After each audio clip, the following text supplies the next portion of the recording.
was a dream to the people of Boston. He was the person that was going to come, make the hockey team win, turn it around. He did. He came, he became a star, became an all-star. He became a legend, and now he's in the Hall of Fame. And he's back here again doing what he does best, helping people. And I just want to say, love you, or thank you.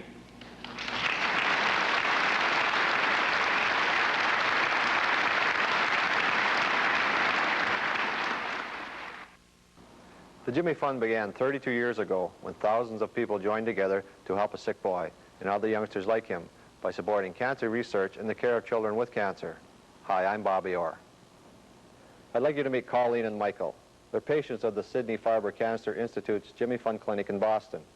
Over the years, the Sidney Farber Cancer Institute has become a leading comprehensive cancer center, searching for answers and caring for people, adults as well as children, and always with your help.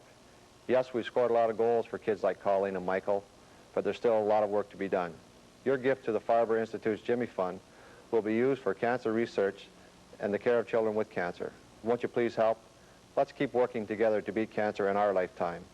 Please send your tax-deductible contributions to the Jimmy Fund, Post Office Box 700, Boston 02215. That's the Jimmy Fund, Post Office Box 700, Boston 02215. Thanks so much.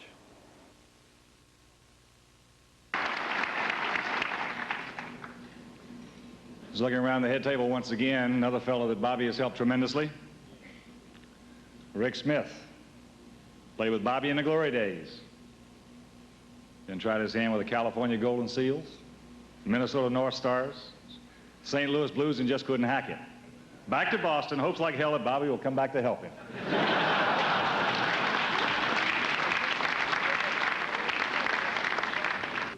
Our next surprise guest on the cartridge is not here tonight. But all you have to do is just watch it, and it'll bring back a lot of memories. Roll the cartridge, please. Hi, Robert. This is the Whopper Westboro. I still think it was you who cut my socks in Pittsburgh. Seriously, Robert, I'm sorry I couldn't be there to salute you tonight, but I have a game tonight. After all, some of us still have to play for a living, you know, and I wish you were. I would like to congratulate you on scoring another big goal, though. This time for the Jimmy Fund. Good luck, Robert, and whatever you do. See you soon. Ladies and gentlemen, number 7 for the Boston Bruins, Phil Esposito.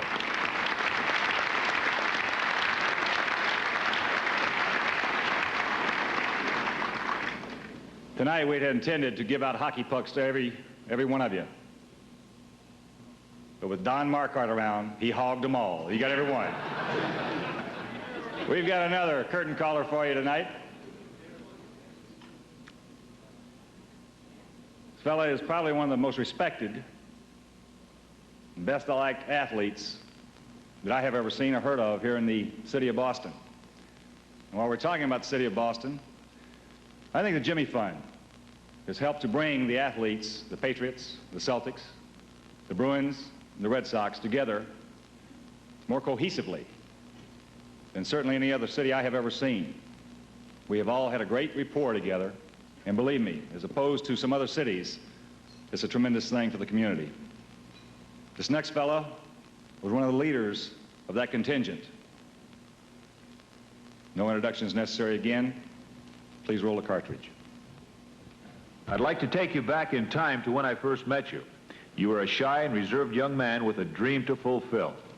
Remember the times you skated through my club, the Point After? And then I kicked a few at your club, the Branding Iron. We both learned a few points about that business. Bobby, you've scored many points on the ice. And tonight, this could be one of the biggest points you've scored off the ice. Congratulations and salute. Ladies and gentlemen, the Duke, Gino Cappelletti.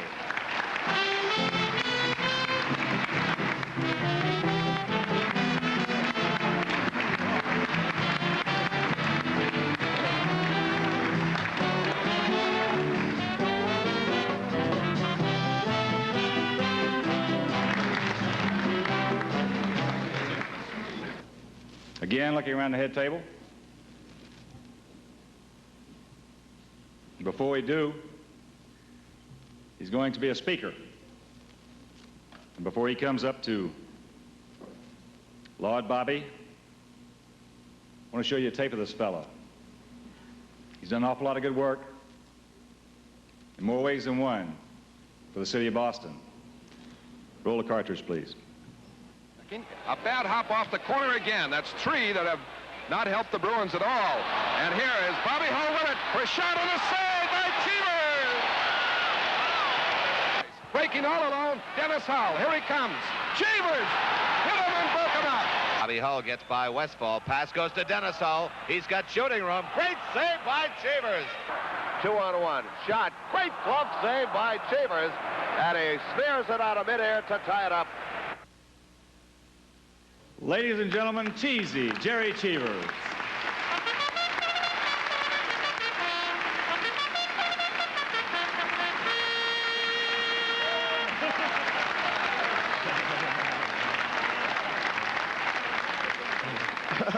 I hope I break even. I could use the money. Ladies and gentlemen, contributors to the Jimmy Fund, head table guests, it's an honor for me to be here tonight, and especially with these people up here, and hope I'm not speaking out of turn. One sports personality in Boston should be here tonight, was supposed to be here. His wife drove him in his brand new Oldsmobile and forgot the key to the trunk.